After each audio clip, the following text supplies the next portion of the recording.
All right, hello. I'm here with Katie, Shelton, and Rob from the New York Neo-Futurists. My name is Imani. I'm the Communications Programs Manager at FAB NYC. I just want to thank you all for being here today, along with the Neo-Futurists for participating in Open Arts LES this year. The intentions of these videos / recordings are just so that people in the neighborhood can better get to know what you all are about and ways that they could get involved in your programming, whether that's now during COVID or typically during normal times. So if you each want to introduce yourself a little bit, the role you play in the organization, and your organization's mission. Oh yeah, let's do it. Who wants to start? I'll start. Oh! Yeah. Oh my gosh. Just Here, like I'm gonna go. You go. All right. My name is Katie Chalina. My pronouns are she, her. I am an ensemble member with the New York Neo-Futurists, and I've been in the company for a little, oh my gosh, over 2 years? Wild. Yes.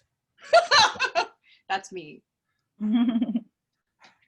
Hi, my name is Shelton Lindsay. I'll show you my face for a second. That's my face. And I have been with the company for about 5 years. Ooh, and I am just an ensemble member as well. Great. Excellent. Shelton from the train. And I'm Rob Neal, and he, him, and I am currently in Wisconsin for a few weeks. I am the artistic director of the New York Neo-Futurists and one of the OG ensemble members. So I've actually been a Neo-Futurist since 1995. Very cool. Yeah. And what is your organization's mission? Sorry. Yeah. Well, I mean, our organization is a collective of writers, directors, and performers, and we create theater under a certain aesthetic of neo-futurism, and that is to create theater under 4 basic tenets. Somebody else want to jump into those? Yeah, sure. So the work that we make in neo-futurism is we are who we are. So we're never playing a character. I'm always gonna be Katie. Shelton will always be Shelton. Rob will always be Rob. And Imani, if you are in the space with us, you will always be Imani, and we will not ask you to be someone else. 2, we are doing what we're doing. So I'm in my room right now. Shelton's on the train. Rob's in Wisconsin. We are where we are. Did I just say that? Yeah. Okay, here we go. I'm gonna go in order is what I'm gonna do. We are who we are. We are where we are. We're doing what we're doing, and the time is now. So we're never going to take you to a different space, a different time. All of the art that we create acknowledges the truth of our shared experience in the room together. Cool. So what is the, oh, go ahead. Yeah, perfect. And I would just say beyond the confines of our aesthetic, really what we are as a company is a collective of individuals who are constantly working together. I think one of the best ways to think of the Neo-Futurists is as an artistic lab that is constantly pushing you as an individual to investigate your own relationship between truth and performance, and also how you can bring the trueness of your experience to the stage and use that to connect with the audience. There is no fourth wall. We are all in this together, and we want to build community and experiences constantly and consistently with our art. Yeah, Okay. and we're trying to create kind of these immediate, unreproducible events through the different mediums currently available to us and on stage. And in doing so, we're trying to create art theater that is for people that aren't traditionally people that think of themselves as theater goers, those that are traditionally not necessarily reached or moved by what theater is. We try to expand what that is and by bringing people into a very unique space, and that now is digitally, but Right. often before that was on East 4th Street in the Crane Theater.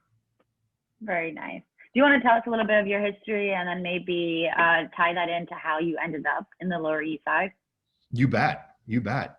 Well, Well, the Neo-Futurism started in Chicago in 1988, and currently there's a company in Chicago, there's a company in New York, there we go, and there's a company in San Francisco and a company in London, and we're all doing Neo-Futurism. And in the mid-90s, there was an original team of us who came to New York seeking to bring Neo-Futurism to New York City, and or at least establish a company here. And we did for a while, and then we all kind of scattered to the winds. And then this company had its new beginnings starting in 2004, and we started at the Brooklyn Lyceum, and we were in Brooklyn for a little bit, and then we went into Midtown to a theater called the Belt, and then we moved around a little bit after that before we landed at the Crane. And we've been at the Crane, I believe, for almost 14 years. So East 4th Street has really been the home of Neo-Futurism in New York for the time that we've been doing, a majority of the time. And during that time, we have done a variety of shows, but always attempting to do a variety of plays. Originally, that was in a show called Too Much Light Makes the Baby Go Blind. And then we transitioned a few years back to a show called The Infinite Wrench. And both shows involved everybody in the company creating for it and performing in it, and attempted to have a show that was unique every time we did it, because it was performed under these certain aspects of Neo-Futurism that we like to embrace. And those are, someone want to go into how the show is, how we do plays, anybody? 30. Yeah, we do 30 plays in an hour. That's what we're always trying to achieve. And so that means that a lot of our theater is super bite-sized, roughly like coming into like 1 minute to 2 minute range. Though we have a few plays that we perform in a new show that we like to call an anti-play, which can be a play that has absolutely no text beyond just a title, because that's like a form of our aesthetic.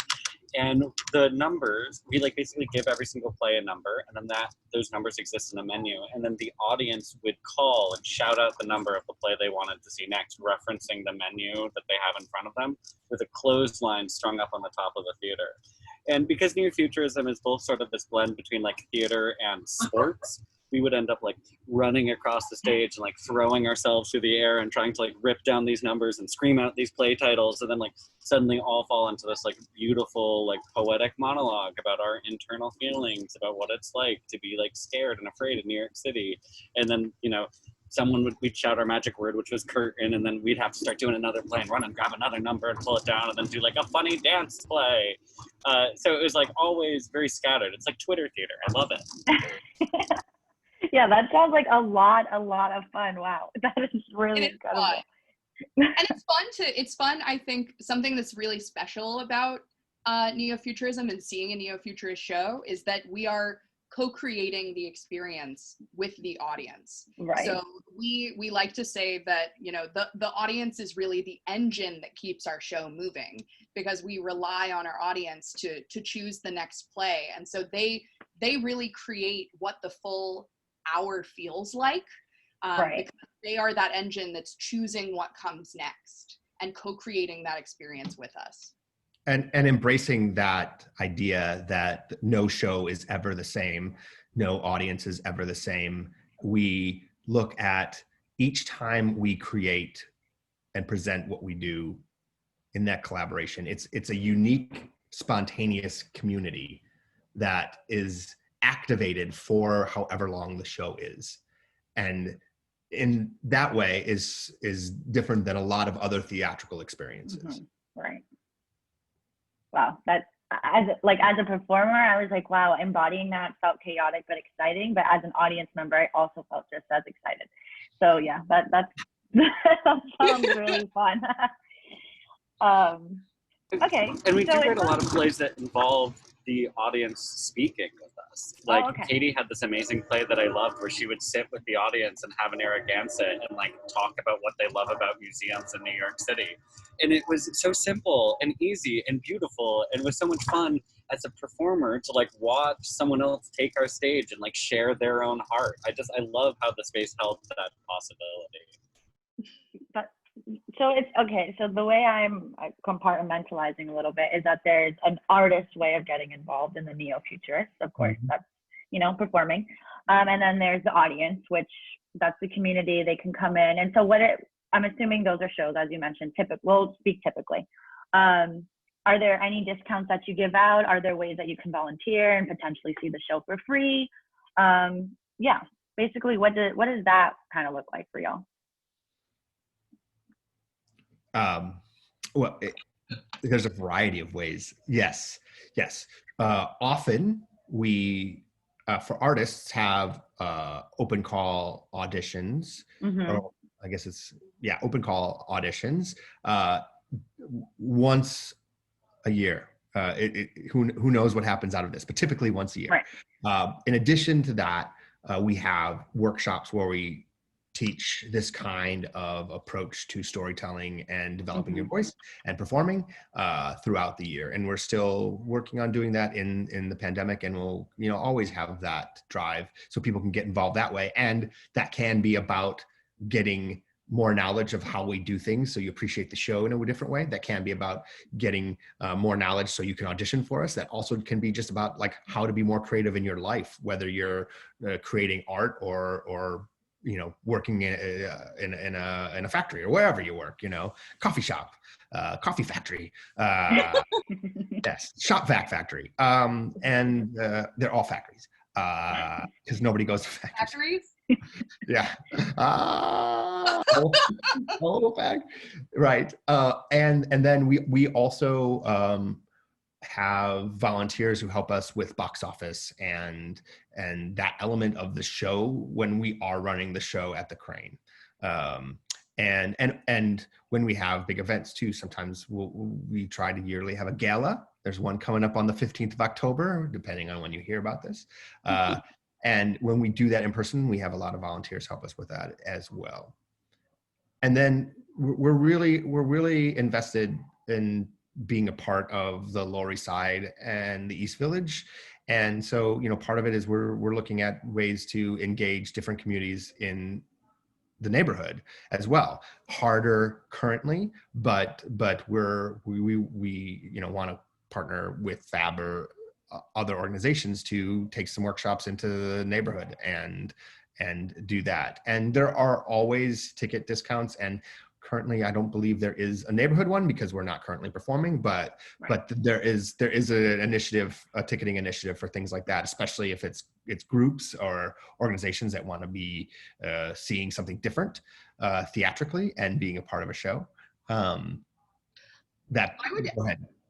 I was just going to add that in thinking about like normal times versus what we're doing now and trying to create online content that is also really accessible for folks. We've started both a podcast, which is free. It's called Hit Play. So that is available for everyone to get on board and sort of like meet neo-futurism for the first time. So the podcast is one way to do that. And also we've been working on this new digital show called Cyber Wrench, which is sort of an online version of the Infinite Wrench. And we have sliding scale tickets for that. So there are ways for folks to get on board in whatever way is most accessible for them. Perfect. Yeah, with that issue. I just wanted. Go ahead, Shelton. I just wanted to also mention that we have a really great internship program as well, where a bunch of people come in and work with the company for a set period of time, often like a semester's length of time. And through that work, they not only shadow us in going to all of our rehearsals, our pitch process, and being there through the show and after the show with us so that they can understand the machine of how we produce neo-futurism, but we also work with them to also create their own pieces in the neo-futurist voice and then have them put it on our stage so that we can all like watch and appreciate them for the work that they're doing and make sure that like in addition to helping us like set up and take down for the show, that we're providing them an artistic space to play in and us all as a resource to help answer questions that they might have about like how to write neo-futuristically. Is there you mentioned something about semester. So is there an age limit to that, or can you really just be like, you know, emerging artists, potentially in school, kind of? We have a lot of college kids. Okay, cool. And then up. Yeah. Okay, perfect. Yeah. And I'll just add that, you know, we're really embracing kind of sliding scale ability or per tickets and things like that throughout all of our programming. So right now that's all digital, and Right. but that will translate into what we have when we come back into theatrical spaces like the Crane. And I think, you know, we're also developing what our internship program is, because it really is becoming more of a even more of like an apprenticeship, like you're learning. Right, that's what it sounds like. Yeah. Trade. And you're getting a kind of access rather than like having to do certain tasks. You're getting more skills, hopefully.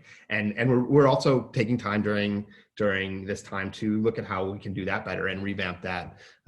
So there's, you know, equity and we're reaching out to different communities to be able to give a lot of different people those storytelling skills that I think will be very helpful, as we said, no matter what someone wants to do, whether it's write or perform or just be more creative. Gotcha. So in regards to being an artist, you mentioned this, there's typically an open call and audition. I'm assuming, I don't know, you probably have to be a theater performer. You can't just be, you have to, or can you? Well, not necessarily. So you don't have to be an actor. You don't have to. That's the word I was trained. You can come in with whatever life experience you've got, because we're not we're not acting, right? Like within the rules of neo-futurism, within the aesthetic, we are who we are, and we're just finding creative ways to tell our stories in meaningful, sort of like bite-sized ways. Mm-hmm. And so when we hold auditions, it is so exciting when like a scientist or a teacher or someone with a different experience than like a theatrical upbringing, when those people walk in the room and they have a story to tell that is exciting and takes us on a different journey, like, oh my gosh, what a gift, right? So we feel really excited when folks who may not consider themselves artists first come in and create with us. Yeah, I think that's essential in that we want to have a variety of stories. We want to have diverse storytelling. And, you know, one of the things we like to say when we're training people is that you're enough, your voice is enough, and we want to be able to amplify that. So whether you want to be an actor or not is not as important as whether you want to share your stories or not, whether you want to have observations and collaborate with other artists to put it out there and to engage people and activate people, and not just activate people in the theater into being in plays on stage or calling out numbers or being a part of a show, but activate people beyond the theater. Mm-hmm. to engage in their community in a better way, to engage in, you know, hopefully in the world in a better way. As messed up as it is, more of that is better. Right. Mm-hmm. And so all of the stories come from those that are involved. There isn't like, you don't offer a playwriting opportunity. Like, so someone comes in, okay, gotcha.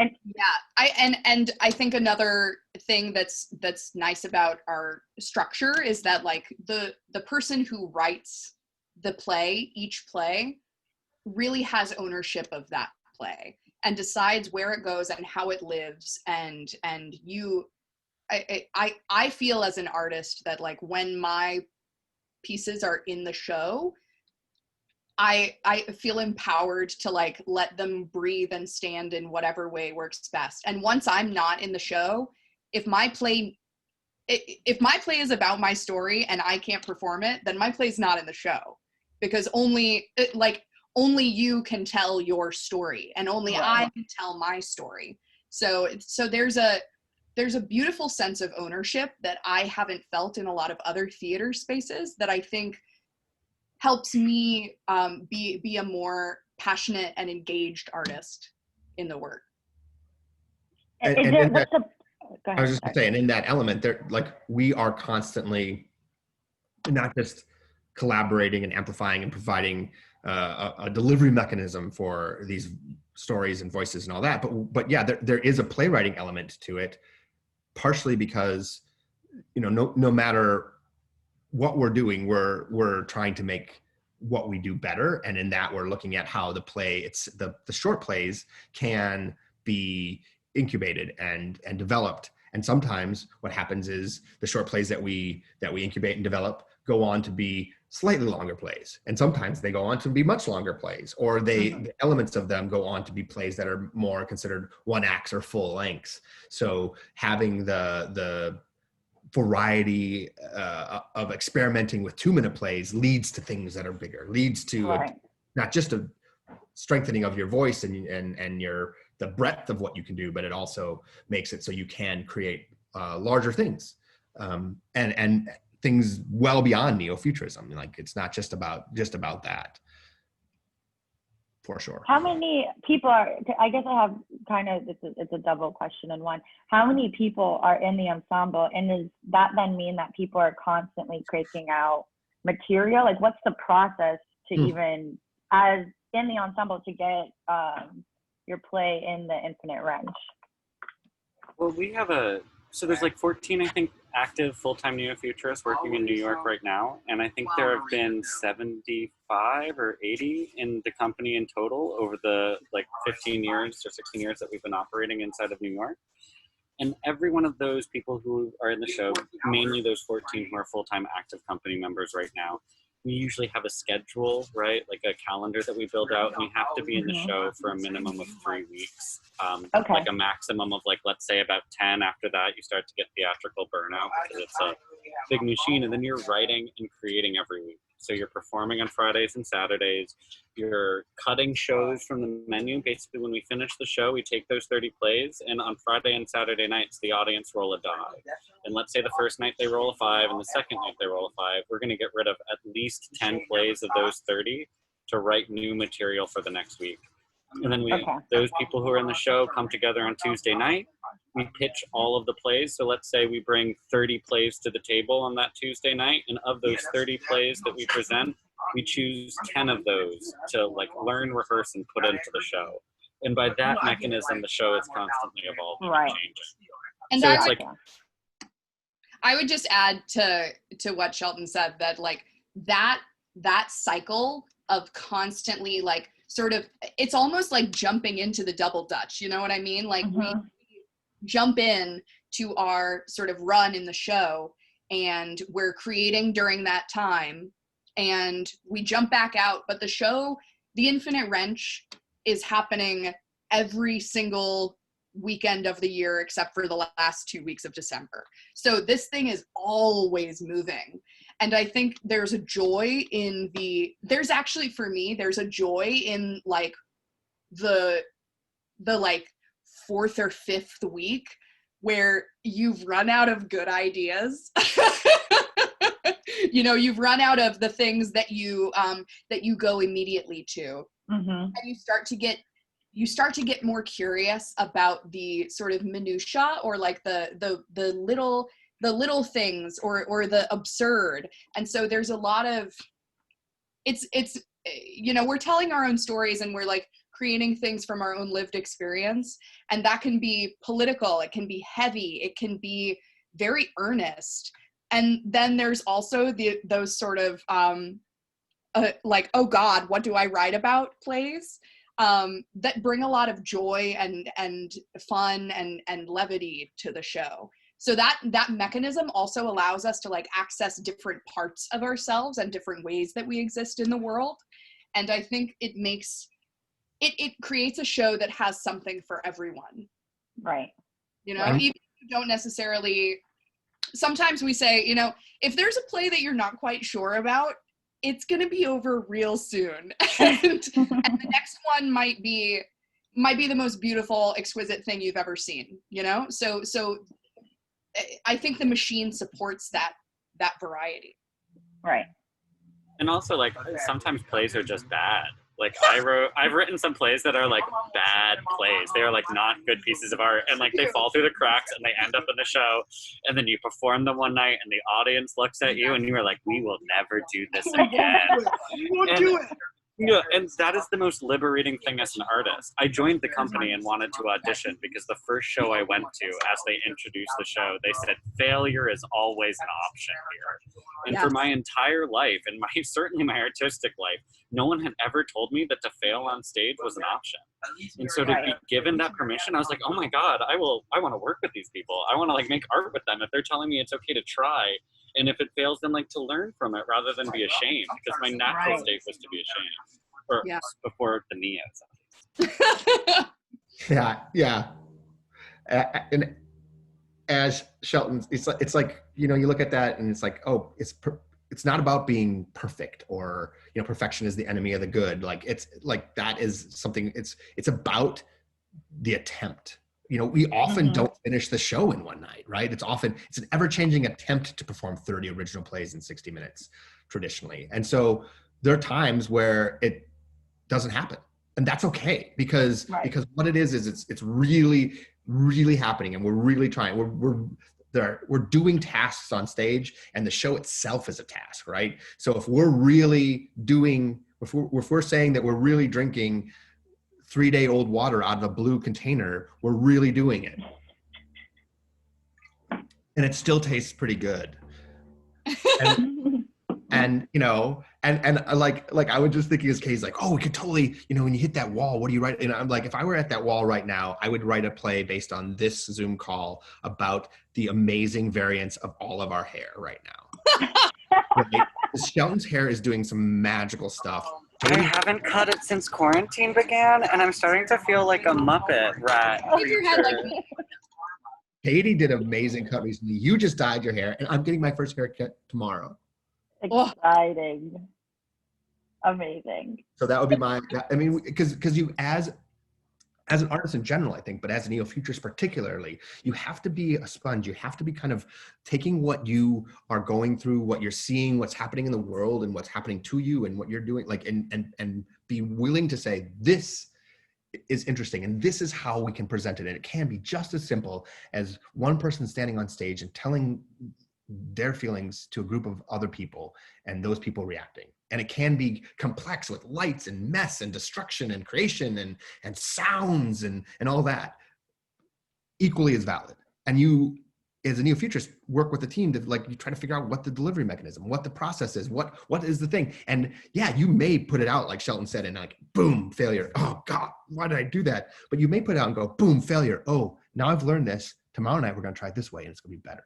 Mm-hmm. And that's There's something I feel like this thing happens to you as a neo-futurist as well, whereas like you like intake the artistic format. At first it feels really structured and limiting, and then you realize that, oh my God, you can do anything with it. Yes.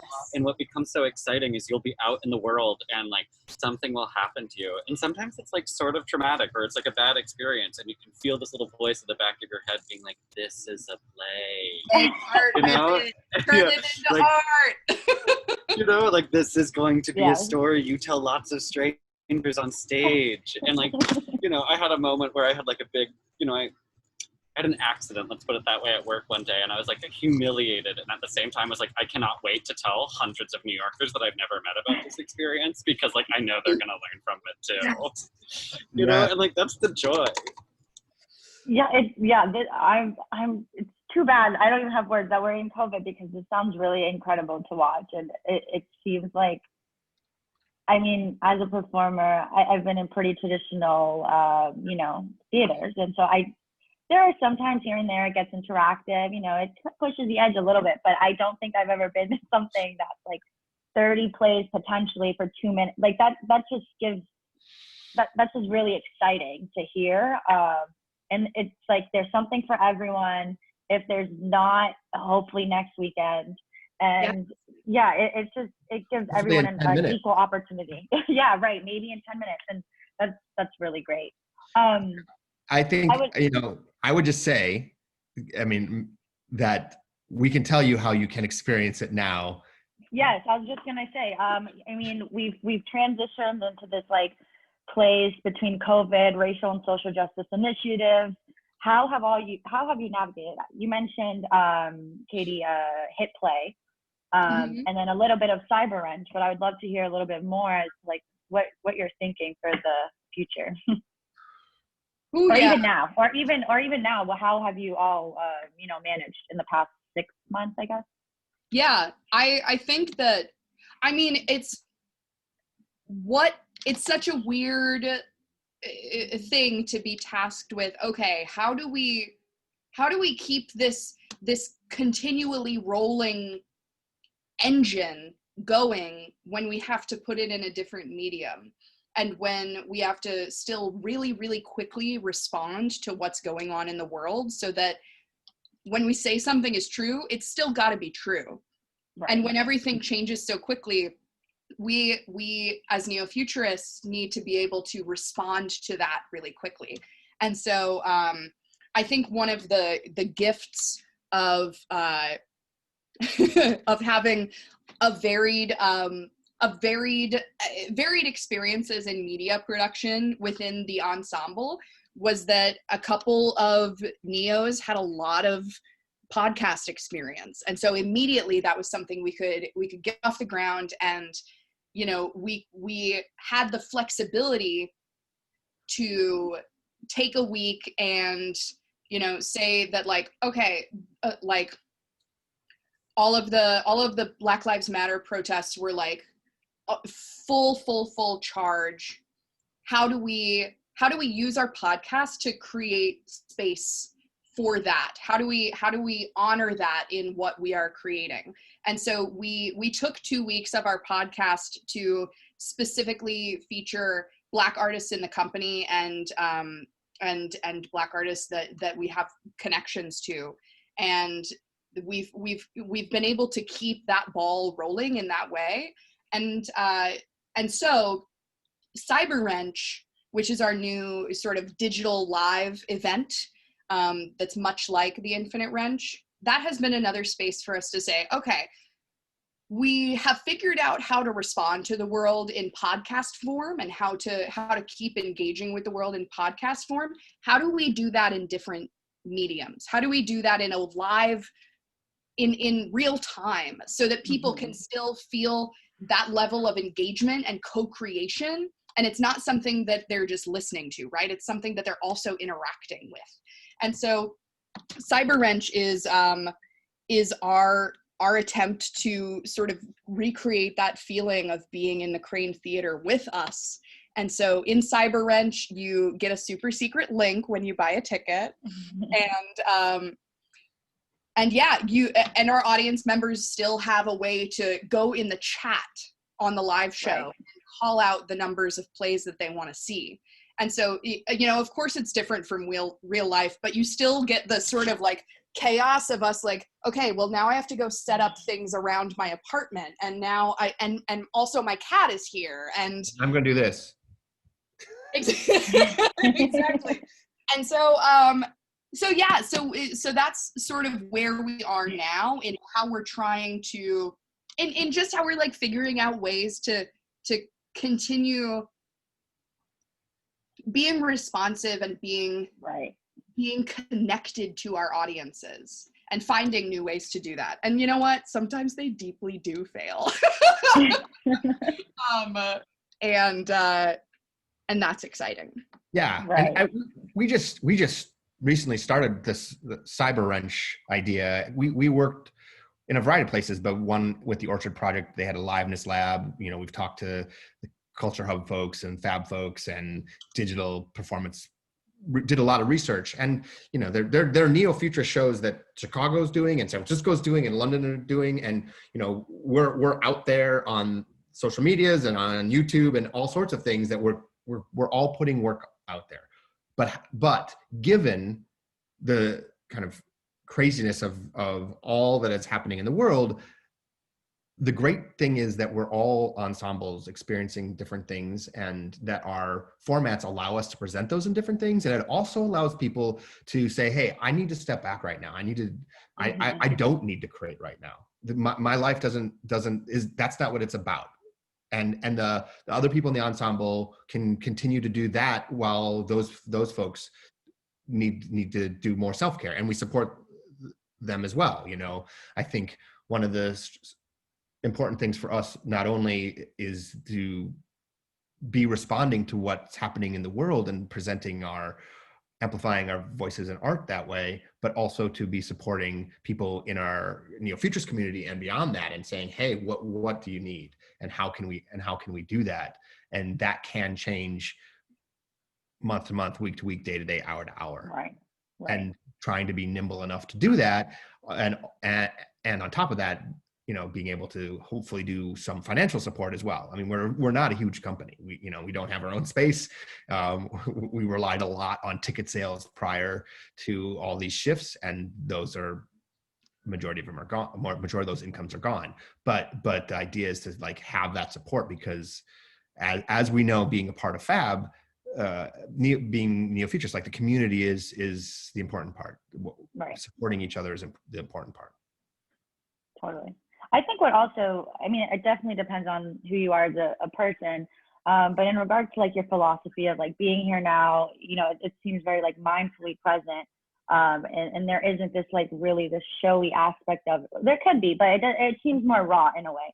And so the fact that the idea of that you're still creating work with that philosophy right now, that intrigues me, because I'm not one of those people that in 2025 I'm going to watch a COVID memoir or a documentary. So it's like, because you're creating work now and that's your philosophy, I can imagine some of those stories are interwoven in there. And for me personally, it's like nice to process as it's happening through art as well, and not 3 years later or a few months later or whatever the case may be. But yeah, that's really intriguing to me as a human, but also as like an audience member. Yeah, I think that I've said before that like Neo-Futurism demands a level of self-reflection that can be both very, very liberating and sometimes really hard, because that commitment to truth is not always like a beautiful, clean story, you know? And so I think that having engaging with a space that like can hold the mess and the complication of life and art makes for an experience that feels real, that like even growing up making theater, like I never felt it in a way that I have felt it in Neo-Futurism. It's a container that can hold all of it. Yes, yeah, and yeah, I think that's in general, that's what's intriguing about your organization. I'm a dancer, and you know, there's this philosophy like you leave your stuff at the door, like when you come in and you do your art. And so it's something so like, oh my God, you can bring all your drama and your trauma and like your chaos into your art space, and that's stuff, and then you make something with it. You right, know? exactly. At the door, then you never get the opportunity to transform it. And there's an alchemy in Neo-Futurism that is an opportunity and a way to harness energy that I think is so important. And it's like, yeah, bring your stuff in. Yeah, right. Or we need that stuff. I literally loved watching. I've also had. Sorry, real quickly, I'll throw it to you, Shelton, because I literally love Shelton digging for power and trying to plug his device in while Katie's explaining this like, here's how we deal with our lives, and it could fail, and Shelton's like, okay. Shelton's like, it was so beautiful. Shelton, sorry. He gets so excited. You know, I mean, very, very that. Oh. So what Katie mentioned about this alchemy of transition that happens in writing, it also affects the honesty of what we say. And that there are plays that I have written that by the fourth week performing them in a row, I'm like, this is no longer true. Like, I've gotten on the stage and talked about the trauma of this experience to me, and through that process, I can't do this play anymore. It's no longer valid. And that to me is like the intersection between like art and therapy that I did not know I needed, and has been like hugely transformative to me as a person, and also like being a better friend. is like recognizing the truth of my own emotions that this theater company has taught me to do. Because suddenly you find yourself on stage and you're like, yo, I don't know if I totally feel this great. We're never doing the play again. And I love when Shelton, like, exciting. there have been times when, like, I have seen Shelton realize that and speak it on stage, and what a beautiful moment to in the moment of performing in front of 100 people, you say, you know, I wrote this in my script that I meticulously created, and now I feel better now. Right. And that's the point of art. Like, with him, you know, we get to feel right. better with each other, and that collective experience, again, right, is because of our commitment to being honest. And it's like uniquely of that moment to be Yes. connected in that way, that because like in those kinds of plays, it can go the other way too, where you're like, yeah, I've been talking about this so long, and now, oh my God, it's overwhelming me, it's coming to me, or I've had this transformation, and now this play is something totally different that might even be really what the play was searching to be. Mm-hmm. And to have that experimentation and that ability to go, oh, this isn't working, or this is working so well, this is, you know, like to be able to evaluate it and have that laboratory of play and storytelling and creativity, I think allows for those moments that seem almost like improv, but they're just being real and in the moment. Yeah, right. Well, y'all, that has been lovely. I'm so excited about your organization. I mean, I found out about y'all when you first joined Fab, and it was like bad timing. So I definitely can't wait to get back on the block and check the show out, because that seems so exciting. You all seem genuinely great people. So this has been a really fun interview. You're welcome. It's been a really fun interview. So I really appreciate the time. If people want to keep in contact with you, your website, social media. You bet. And yeah, I'm going to say website, social media, and your podcast. Yeah. Do you have a YouTube? Mm-hmm. And okay, you have all the things. So, all the things. All the things. We're so digitally present. We're at nynf.org as a website. We are NY Neo-Futurists on Facebook, Instagram, YouTube, Twitter, Tumblr, RIP. Tumblr. Okay, we even have an OG Tumblr stage. So, Isn't all yeah, Facebook is kind of OG too, but not as much as Tumblr, I would say. And then, I mean, we're pretty active on all those, promoting what we're doing, and we're, you know, there's always stuff happening every month. There is the podcast Hit Play there, which we're getting close to the end of season 1. That'll be in October, but that's a podcast, so that's always there. So you can, we're gonna have 50 episodes from this year that'll be available. And those are sometimes 9 minutes long and sometimes 19 minutes long. So you can kind of explore that there. Plus, we're about to have Cyber Wrench 2.0, right, Katie? Yes, that's true. So you'll be hearing about this probably after Cyber Wrench 2.0, but we are aiming to have our Cyber Wrench shows on the last Saturday of each month at 8 p.m. And you can find tickets for that on TicketLeap at nynf.ticketleap.com/cyberwrench, or you can get tickets on Patreon. We have a Patreon that goes directly to our artist pool, so you're directly supporting artists with that. It's great. I buy my groceries with that money, and you can find us there. You can also get Cyber Wrench tickets there. That is patreon.com/nynf. Perfect. So all the ways, plus we want to pay our artists, and we want to make sure we support you in all the ways that we can. So thank you for that little shout out. Rob, Katie, Shelton, it's been so fun. Thank you so much for your time, for participating in Open Arts. And definitely send anything our way about what's happening. We would love to share. And stay safe, be well, and I definitely hope to see you all soon. Thank you for having us, Imani. I hope we get to see you at the Infinite Wrench, you know, fairly soon. Yes, me too. I really do. Thank you so much, y'all. Have a good one. Bye, y'all. Bye. Bye.